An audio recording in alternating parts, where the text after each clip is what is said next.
రెండు పక్కల బొటన వేలు చిటికిన వేలు పెట్టి ముక్కుని బయట పక్కన ముక్కులు అక్కడే ఉంటాయి. బొటన వేలుతో ఒక పక్కన నొక్కి పెట్టండి, గాలి పీల్చండి. ఏంట్రా అయిపోయిందా?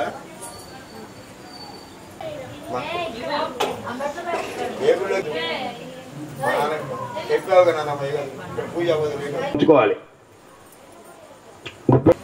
అక్షతలు తీసుకోండి అంటే ఏదో మునివేలతో కాకుండా ఇక్కడైనా కాదు, ఇది గుర్తు పెట్టుకుంటే మీరు ఎక్కడైనా ఏ ఉన్నాయి కదా, గీతలు ఉన్నాయి. ఆ గీతలు అనేక రకాల చూడే దోషాలు ఏమన్నా ఉంటే అవి తొలగడం కోసం స్వామి ఇందుకు నీ కోసం పూజ చేస్తున్నానయ్యా అని మన సంకల్పం.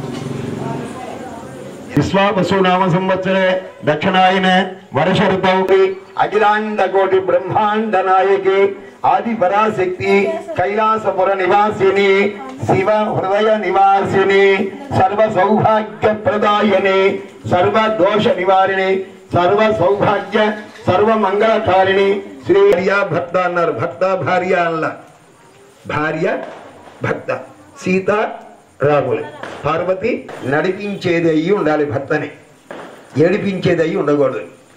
భర్తకి ధైర్యాన్ని ఇచ్చేది అయ్యి ఉండాలి, భార్యకి చెప్పుకుంటాడు ధైర్యాన్ని ఇచ్చేది అయ్యి ఉండాలి. అందుకని భారతీయ సనాతన ధర్మంలో ఏం చెప్పారు? మల్లెపూ ఎవరిటా? లక్ష్మీదేవి ఎవరిటా అండి?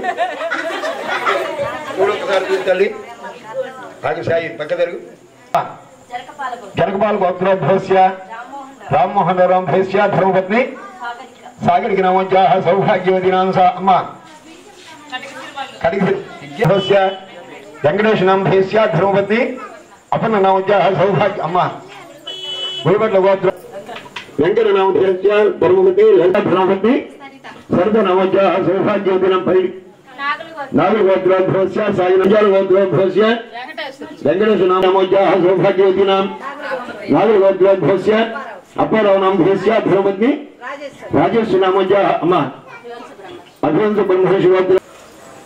శ్రీ మహాగౌరీ నమః. రామచంద్ర పరబ్రహ్మణే నమః.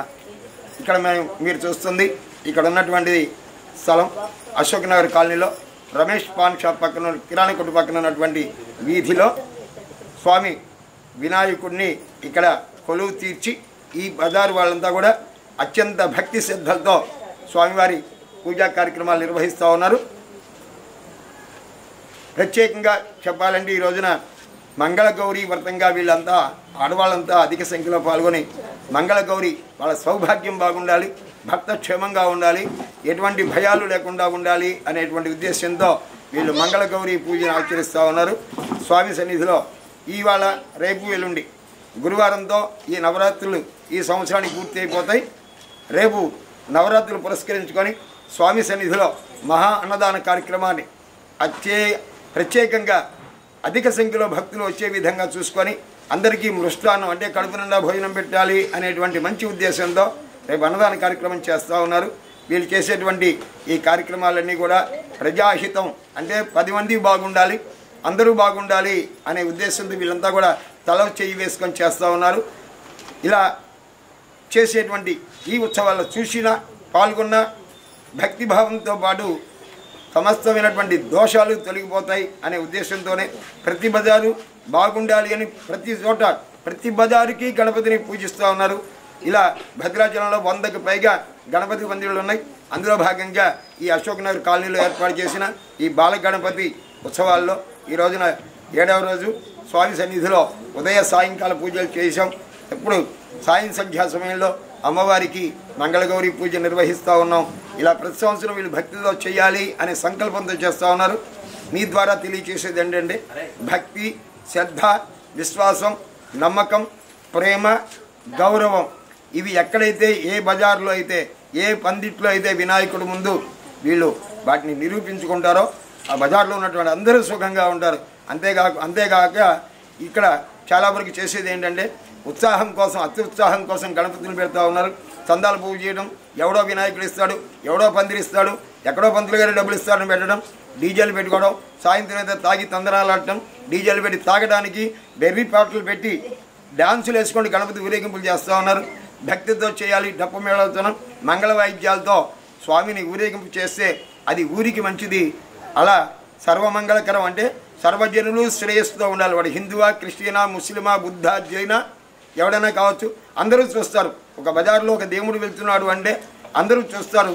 అలా భక్తిభావంతో కళ్ళతో చూస్తారు. వినాయకుడు కావచ్చు, అమ్మవారు కావచ్చు. అలాంటి ఈ పరిస్థితి రాకుండా అందరూ కూడా చక్కటి వాతావరణంలో స్వామిని విరేగింపు చేసుకొని అందరూ కూడా సుఖంగా ఉండాలి. సర్వే జనా సుఖినో భవంతు. అందరూ బాగుండాలని అందరూ కోరుకుందాం. ఆ బాగున్న వాళ్ళలో మనం ఉండాలి అని మనం కోరుకుందాం. అందరి మేలు కోసం ఈ అశోక్నగర్ కాలనీలో వీళ్ళు తలపెట్టినటువంటి ఈ మహా కార్యక్రమాన్ని రేపొద్దున అన్నదానానికి కూడా ఈ ప్రాంతంలో ఉన్న వాళ్ళు కాకుండా మీ ద్వారా ఈ రోజున చూసినటువంటి వాళ్ళు కూడా ఈ కాలనీలో జరిగే అన్నానికి ప్రసాదానికి వచ్చి అన్నప్రసాదం స్వీకరించి గణపతి స్వామి ఆశీస్సులు అందుకోవాల్సిందిగా మీ ద్వారా విజ్ఞప్తి చేస్తాం.